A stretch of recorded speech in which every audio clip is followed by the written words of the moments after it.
Olight Sigurd. The Sigurd.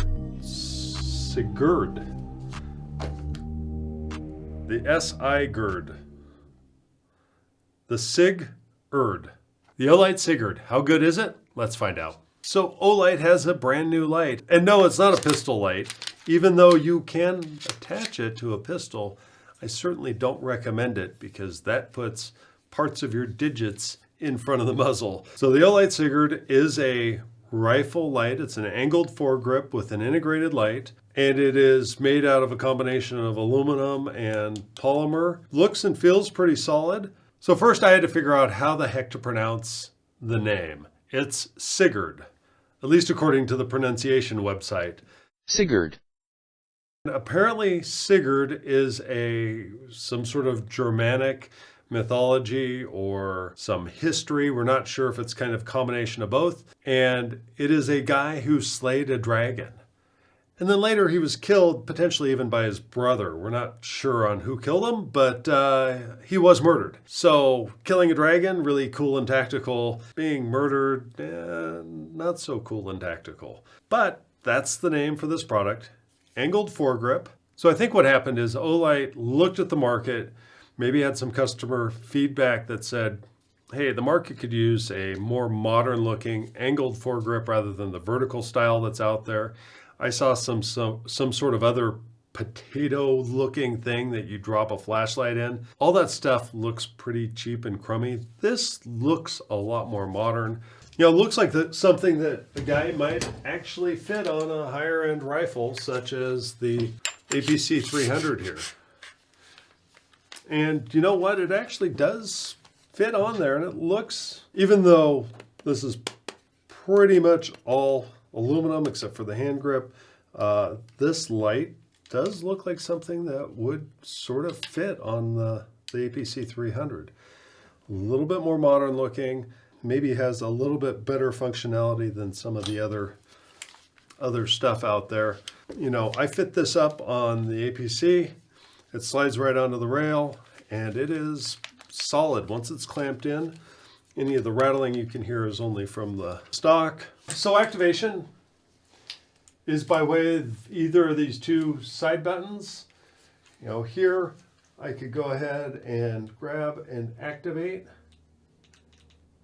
This light, of course, has Olight's signature magnetic charging. It is IPX4 rated, which is rating for splash water only and no rating for dust intrusion. I expect that this is probably fairly robust, but I don't plan on dropping my APC 300 off the top of the building to show you. Now you see this here, and it's set on my rifle, which has got the mod light on there with the OKW head. You can see that the Olight has much more of a flood pattern. You can see how wide that pattern is versus the mod light. It's definitely more concentrated, both in terms of the hotspot and in terms of the flood area around. Now you might be wondering why Werkz is providing reviews on rifle lights. Well, Werkz builds precision fit holsters for pistols with lights, and we hope that you might consider us for your next purchase. So how many lumens does the thing have? Olight specifies 1450 lumens on high. We went ahead and pulled data, and we pulled it, and it ran for 2 hours and 3 minutes and 37 seconds. And it actually came very, very close to Olight's specification. So the initial output was over 1450 lumens for about 2 minutes and 6 seconds. That's not quite the 2.5 minutes that Olight specifies, but we'll call it close enough. And then it provided at least 506 lumens until 1 hour and 57 minutes. And then it stepped down to about 300 lumens for the last 5 minutes that it ran, and then it ran out of charge. Not quite exactly the numbers Olight specified. It met the output numbers, it just didn't do it for quite as long as they had specified. You know, really I would say that this is within the margin of error. I would say Olight actually hit their numbers on this one.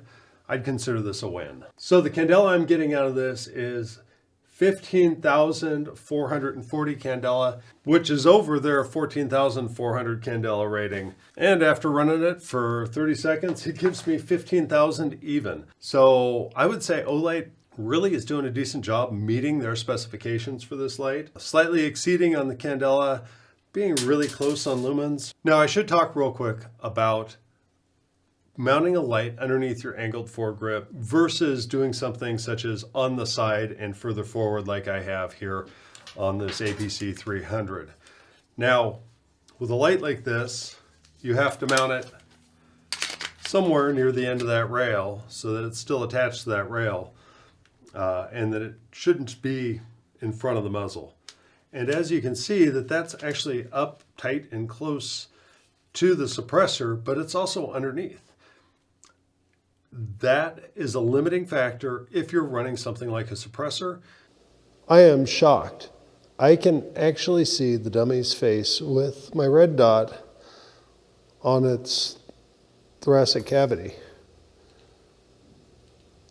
It actually has enough flood that even below, I think I can see my target fairly well at what this is. That's about 21 feet. That is a lot more useful than I thought it would be, even with that can partially obscuring the beam. So what would I say about the Olight Sigurd? I think it's a solid little unit. To be honest, when I saw pictures of it, I thought it might be fully machined out of aluminum. I was a little disappointed to see that it was a combination of polymer and aluminum.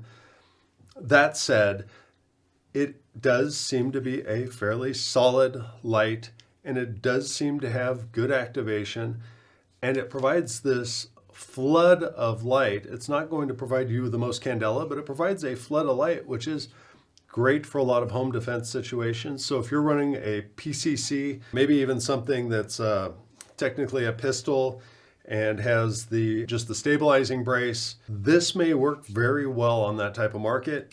If you're looking to reach out further, then I think you're going to probably want something that is more focused to be a rifle light. Now, what do you think about the Sigurd?